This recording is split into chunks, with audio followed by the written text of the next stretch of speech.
DMTV Info, votre chaîne d'information en temps réel. La politique, la santé, le sport, les faits de société, la musique, les rumeurs et bien plus encore. Vous découvrirez cela dans notre chaîne DMTV Info.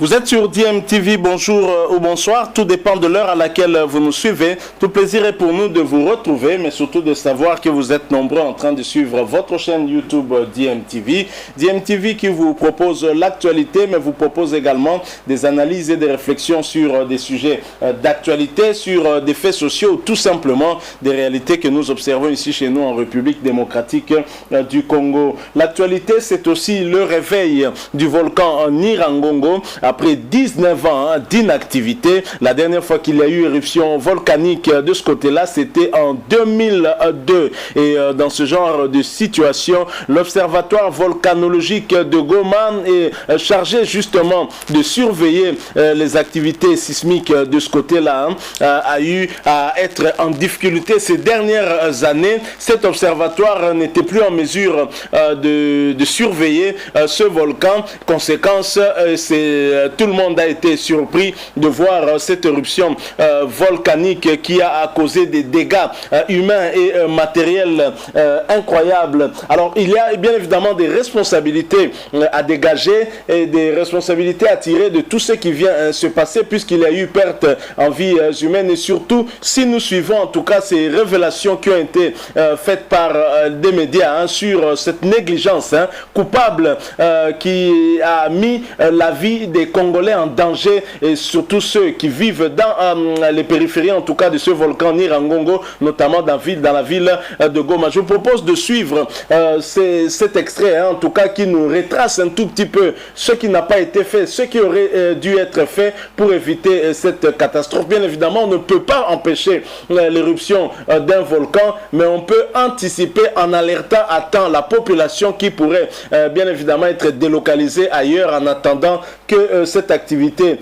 sismique puisse passer. Suivons cet extrait tout en vous rappelant que vous suivez votre chaîne YouTube DMTV. Si vous n'êtes pas encore abonné, s'il vous plaît, abonnez-vous et n'oubliez pas d'activer la petite cloche de notification tout en cliquant sur elle. Elle vous permettra de ne plus rien manquer des prochaines vidéos que nous allons vous proposer. Suivons cet extrait, nous nous retrouvons tout de suite après. Si l'Observatoire de volcanologie de Goma n'a pas su prédire l'éruption de samedi dernier, eh bien, c'est tout simplement parce qu'il ne fait plus d'observations, faute de moyens. C'est vrai, renchérit Afrique Arabia, le volcan n'était plus sous surveillance depuis 7 mois. Faute d'argent, l'Observatoire volcanologique s'était retrouvé privé de connexion Internet ces derniers temps. Pour expliquer ce dysfonctionnement, son directeur a mis en cause l'absence de financement des autorités congolaises. Et pour couronner le tout, la Banque mondiale, qui devait renouveler un programme de 2 millions de dollars sur 4 ans, avait refusé en juin dernier de mettre à nouveau la main à la poche, craignant des risques de malversation. L'année dernière, le député Jean-Baptiste Mouindo Kassekwa avait déjà tenté d'alerter le ministre de la Recherche sur la mauvaise gestion de cet observatoire volcanologique de Goma. Selon lui, sur les 351 employés d'observatoire, la majorité des emplois sont fictifs. Sa question à l'Assemblée était restée lettre morte. Conséquence, pointe encore Afrique Arabia, cette nouvelle éruption du Nyiragongo, après 19 ans de sommeil, a pris tout le monde de court. Oui, la population tout d'abord qui n'a reçu donc aucun message d'alerte, les autorités locales ensuite qui ont mis plus de 2 heures avant de réagir, et enfin le gouvernement congolais qui a peiné à faire passer ses instructions faute de relais médiatique. Bref, conclut Afrique Arabia, communication chaotique, carence de l'État, services publics défaillants et sous-financés, soupçons de corruption à tous les étages, composent un cocktail détonnant qui aurait pu faire de l'éruption du volcan en Nyiragongo une catastrophe bien plus dramatique si par miracle, encore une fois, la coulée de lave n'avait pas stoppé sa course à quelques centaines de mètres de Goma. Voilà, nous sommes de retour. Vous venez de suivre de par vous-même cette révélation. Depuis 7 mois, l'Observatoire volcanologique de Goma ne surveillait plus les activités du volcan, faute de moyens. Le gouvernement central n'avait plus mis de moyens pour cet observatoire-là, qui manquait même la connexion Internet. Alors, est-ce que la priorité aurait été de donner la connexion Internet aux étudiants en utilisant cette histoire de RAM au lieu de donner la connexion Internet à l'Observatoire volcanologique de Goma, par exemple. Donc, ce sont des questions qu'on peut se poser. On est Congolais, on peut analyser des situations. On ne doit pas attendre qu'il y ait catastrophe maintenant pour amener des solutions. Il faut parfois anticiper les solutions. On ne peut pas empêcher un volcan de se réveiller à un moment donné, mais on peut du moins, tout en surveillant ses activités, anticiper ce réveil-là et ainsi alerter la population qui pourrait en tout cas prendre des dispositions pour aller vers des endroits beaucoup plus sécurisés. Je pense que c'est une négligence coupable et vivement que l'IGF par exemple puisse enquêter sur, on va dire, comme sur la chaîne des dépenses peut-être qui a empêché que les fonds qui doivent normalement être alloués à l'Observatoire volcanologique de Goma n'arrivent pas. L'IGF peut enquêter, nous dire c'est à quel niveau qu'il y a eu dysfonctionnement. C'est quand même grave de telles négligences. Et je pense que des têtes doivent tomber. Je crois qu'il ne suffit pas de commencer à constater les dégâts qui sont là et d'apporter maintenant des solutions. Il y a eu des morts, bon sang. Il y a eu des morts. Parce qu'on ne peut pas empêcher peut-être la destruction de la route qui Rutshuru-Goma coupée, on peut comprendre, les habitations calcinées, on peut comprendre, mais des morts, ça on ne peut pas comprendre parce qu'on aurait pu alerter à temps la population et cette dernière aurait pu prendre des dispositions. Si l'observatoire volcanologique a été pointé du doigt par la population qui, bien évidemment, n'était pas au courant de ces problèmes de financement stoppés par le gouvernement et la Banque mondiale également, compte tenu de la mauvaise gestion et de la corruption qui gangrène encore nos institutions, n'a pas voulu financer. Et c'était de la responsabilité du gouvernement de pouvoir donner ce financement à l'observatoire volcanologique pour continuer à surveiller l'activité du volcan Nyiragongo. On ne l'a pas fait et cela depuis 7 mois. Et si on dit 7 mois, c'est donc sous la gouvernance de Félix-Antoine Tshisekedi Tshilombo. Je pense qu'on doit pouvoir dégager les responsabilités et sanctionner ceux qui doivent l'être, parce que ce qui s'est passé, c'est de la négligence. On ne peut pas appeler ça autrement. Alors, mais maintenant, si Dieu a permis que la lave puisse s'arrêter et ne pas poursuivre son chemin, avec bien évidemment les dégâts qu'on a eu à déplorer, néanmoins, visiblement au niveau du volcan, l'activité sismique continue et la lave cherche à se frayer peut-être un nouveau passage, d'où ces différents tremblements de terre qui continuent à se poursuivre au moment même où nous parlons, avec même des dégâts énormes, avec des effondrements de moins 2 immeubles du côté de Goma. Je propose de suivre un des chercheurs au niveau de l'observatoire volcanologique de Goma qui revient sur leur survol de cet espace-là du volcan de Nyiragongo et qui nous explique un peu la suite, ce qui se passe avec ces différents tremblements de terre que sont en train de vivre les populations de la ville de Goma. Ensuite, nous allons nous retrouver pour clôturer ce sujet. Je rappelle que vous êtes toujours sur DMTV. Abonnez-vous s'il vous plaît et n'oubliez pas d'activer la petite cloche de notification. Il vous suffit de cliquer dessus et elle vous permettra de ne plus rien manquer des prochaines vidéos que nous allons vous proposer. Suivons, nous nous retrouvons tout de suite après.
au nom de Kasereka Mahinda Celestin.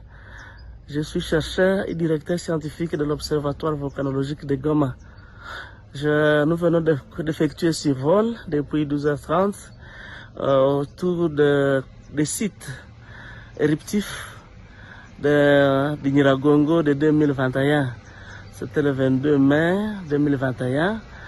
Et nous venons d'observer qu'il y a eu une ouverture de fractures. Et cette ouverture, la lave est sortie par les fractures et aussi il y a un autre vent à côté. La lave a coupé la route Goma-Rutshuru et aussi la lave a consumé certaines agglomérations voisines de Goma. Nous avons Mutaho, nous avons Kabaya, nous avons Kasenyi, nous avons aussi une partie de Bouhene. Alors, qu'est-ce que nous observons? Nous observons que la coulée de lave s'est arrêtée, n'évolue plus, mais les tremblements de terre continuent à être ressentis. Nous n'avons pas eu la chance de voir l'intérieur du cratère, à l'intérieur du cratère de Nyiragongo. On aurait émis deux hypothèses. Si nous avions vu la lave dans le cratère de Nyiragongo, nous pourrions dire que les fracturations des tremblements de terre causées par les tremblements de terre ça sera une nouvelle activité. Dans le cas contraire, si on n'avait pas de lave dans le cratère de Nyiragongo, on aurait dit que ce tremblement de terre se produisent puisque la terre est en train de reconstituer son équilibre. Donc voilà un peu, nous sommes devant une ambiguïté puisque nous n'avons pas observé l'intérieur du cratère à cause du brouillard. Nous disons merci à la MONUSCO qui nous a aidés à comprendre et à faire ce survol. Voilà, nous sommes de retour. Vous venez de suivre là un des chercheurs au niveau de l'Observatoire volcanologique de Goma qui s'est exprimé après le survol de Nyiragongo pour essayer un peu de faire le constat. Est-ce qu'il y aura encore éruption de ce volcan? Donc c'est la question qu'on est en train de se poser. Mais au vu en tout cas des tremblements, des secousses qui continuent du côté de la ville de Goma, il est très fort probable qu'il y ait peut-être encore une fois éruption, et ces secousses, ces tremblements causent des dégâts finalement matériels. Vous avez, on a eu écho que 2 immeubles se seraient effondrés à la suite en tout cas de ces secousses, ce qui met également aussi les populations bien évidemment en danger. Et évidemment on ne peut pas empêcher cela, mais je crois que on peut néanmoins prendre des dispositions, permettre soit un déplacement des populations pour éviter qu'il y ait encore des morts supplémentaires. Et le bilan aussi est à revoir, le bilan des morts à la suite de ces volcans, c'est aussi à revoir. Malheureusement, il y a d'autres qui sont morts par asphyxie. Curieux de voir des laves, des Congolais qui sont allés vers les sites où il y avait des laves avec les gaz, la fumée qui s'en dégageait. En inhalant tout cela, ça a dû aussi les asphyxier et il y a eu également des morts à déplorer bien évidemment. Donc voilà ce dont nous avons voulu en tout cas partager avec vous, cette interrogation sur le fait que l'Observatoire volcanologique de Goma n'ait pas été financé durant 7 mois. Nous nous posons la question de savoir qui est à la base de cette situation, parce que finalement c'est une situation qui aura exposé toute la population de Goma, et ce qui n'est pas anormal. Des vies ont été en danger, il y en a même qui ont été perdues à la suite de cette éruption volcanique. Je crois que des responsabilités doivent être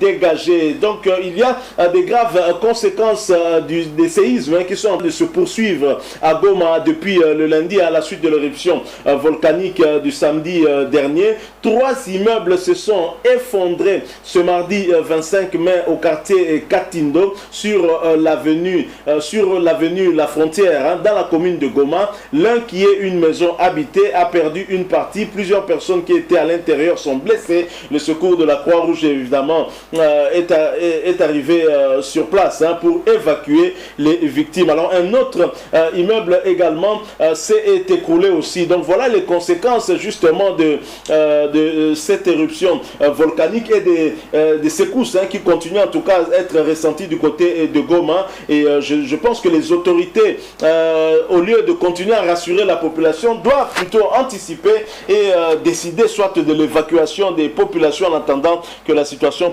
puisse revenir à la normale. Merci beaucoup à vous qui nous avez suivis et qui partagez avec nous cette réflexion que nous venons de faire sur cette négligence coupable qui a exposé, qui a mis en danger les populations des environs, en tout cas du volcan de Nyiragongo, notamment celle de Goma. Et nous espérons en tout cas qu'au-delà des mesures prises par le gouvernement, il y aura aussi une enquête qui pourra établir des responsabilités, pourquoi pas des sanctions à venir. Merci beaucoup. Si vous avez aimé, laissez-nous un maximum de j'aime, mais surtout partagez avec nous votre point de vue sur cette situation. Abonnez-vous à votre chaîne DMTV. N'oubliez pas d'activer la petite cloche de notification juste en cliquant dessus. Elle vous permettra de ne plus rien manquer des prochaines vidéos que nous allons vous proposer. Encore une fois, merci à vous. Nous espérons vous retrouver bientôt avec un autre sujet d'actualité. En attendant, portez-vous bien et DMTV vous dit au revoir.